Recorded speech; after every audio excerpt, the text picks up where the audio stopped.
بسم الله الرحمن الرحيم. الحمد لله رب العالمين، والعاقبة للمتقين ولا عدوان إلا على الظالمين. صلى الله على نبينا محمد وعلى آله وصحبه أجمعين. أما بعد، رب اشرح لي صدري ويسر لي أمري واحلل عقدة من لساني يفقهوا قولي.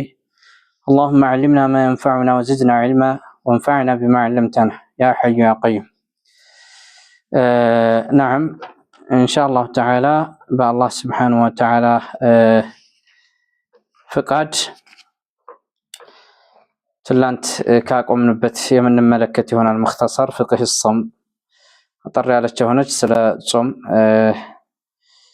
ዝርዝር የምትናገር መጽሐፍ ነች።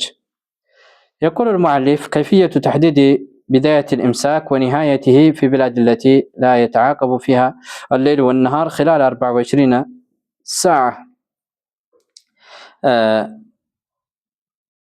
ሰውየው ከምግብ ከመጠጥ ራሱን የሚገድብበት የጊዜ ገደብ የመጀመሪያው እሱን ስለመገደብ የሚናገር ነው። እንደዚሁም መጨረሻው ማለት ነው።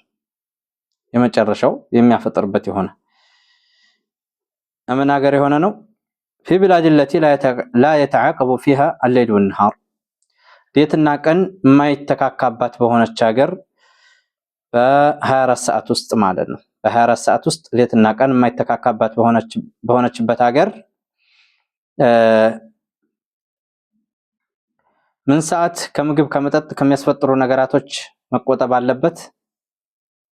ከስንት ሰዓት ጀምሮ እስከ ስንት ሰዓት ነው የሚያልቀው? በምን ሰዓት ማፍጠር አለበት የሚለውን የሚናገር ነው። من كان في بلاد لا يتعاقب فيه الليل والنهار ሌትና ቀን በርሱ የማይተካካበት ሆነ ሀገር የሆነ ሰው في 24 ساعة በ24 ሰዓት ውስጥ ሌትና ቀኑ የማይተካካበት ሆነ ሀገር የሆነ ሰው كبلد يكون نهارها مثلا يومين أو أسبوعا أو شهرا أو أكثر من ذلك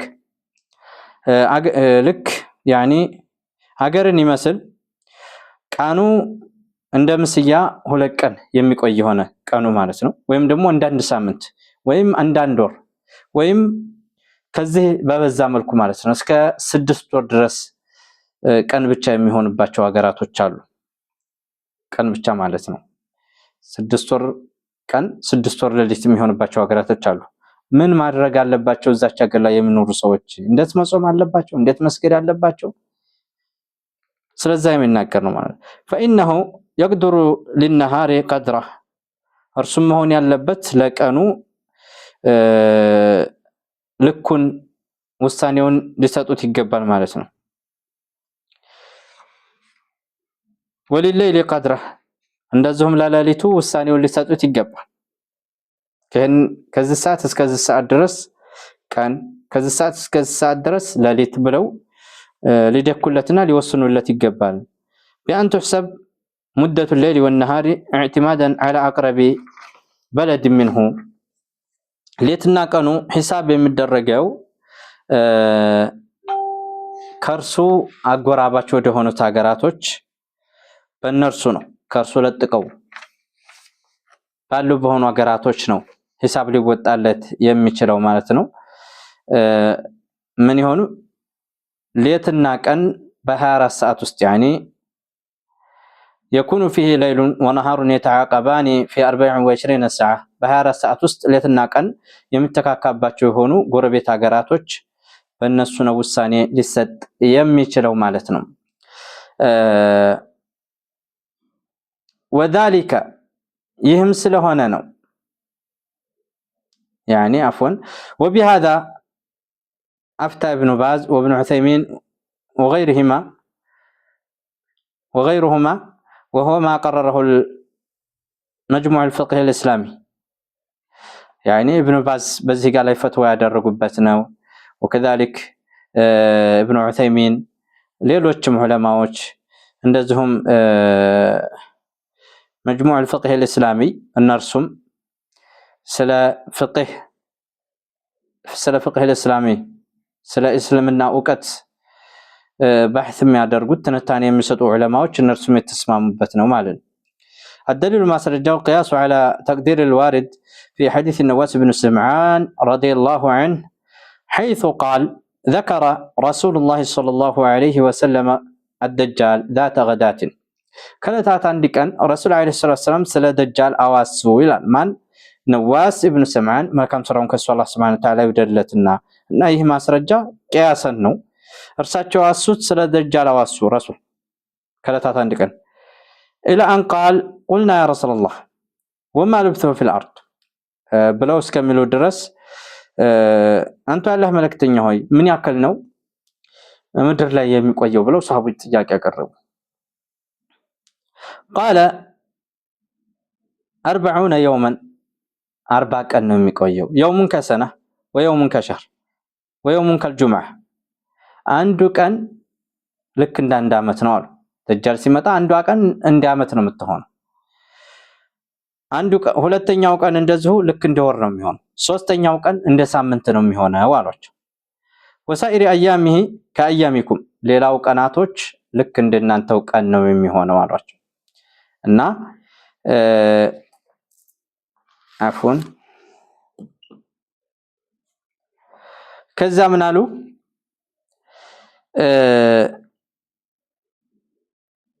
قلنا يا رسول الله أنت الله ملكتني وهي بلنا لناتشو فذلك اليوم الذي كسنة أتكفينا فيه صلاة يوم يا لكن عنده أكن عند دامتي هونو عند أمستوقع الصلاة يعني بقى النال يندك عن صلاة مالنا يندك عن صلاة بقى النال بلو صحوي تأيو دناتشو سلام يحسس باتشو مالتهم قال بلو الرسول عليه الصلاة والسلام لا በፍጹም አሉ ያብቃቃቸው አይችሉም እግድሩ له قدره ውሳኔውን ወስኑለት ያኒ ኖርማን ስትኖርበት የሆነውን ቀን ሰዓት እንትን ብላችሁ ልኩን ለከታችሁ ሶላታችሁንም ስገዱ አሉ وجه الدلاله የዚህ ማስረጃው ሁኔታው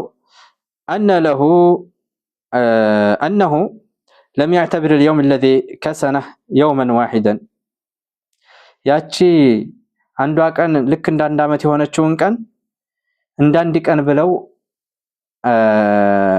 ስሌቱን አላሰሉትም ያኒ እንደ አንድ ቀን ብለው አልያዙትም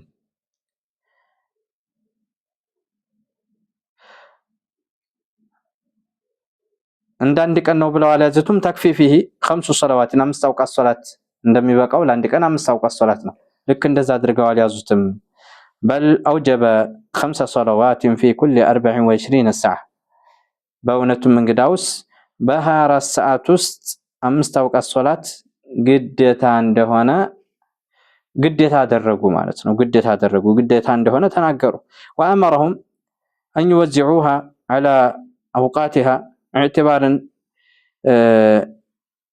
بالأبعاد الزمنية التي بين أوقاتها في اليوم العادي እነርሱም አሰራይተው የችን 5 አውቃት ሶላት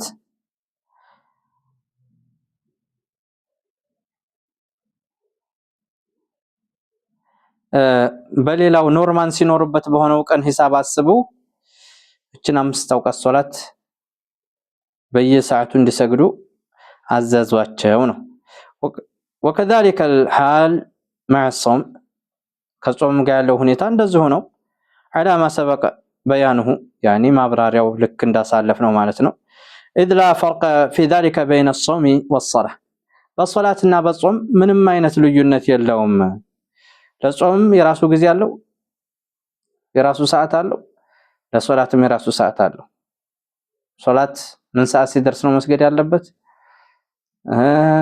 ጾም እንደዚሁ ምን ሰዓት ነው ከምግብ ከመጠጥ ከሚያስፈጥሩ ነገራቶች መቆጠብ ያለበት እስከ ስንት ሰዓት ነው ምን ሰዓት ነው ማፍጠር ያለበት የተወሰነ ነው ማለት ነው واما كون هذا التقدير مبنيا على اقرب بلد منهم ከነርሱ ቀረብ ወዳለው ሀገር የተገነባበት የሆነው ያኒ ይሄ መሆኑ ውሳኔው የተወሰነበት የሆነው ከነሱ ቀረብ ያለው ሀገር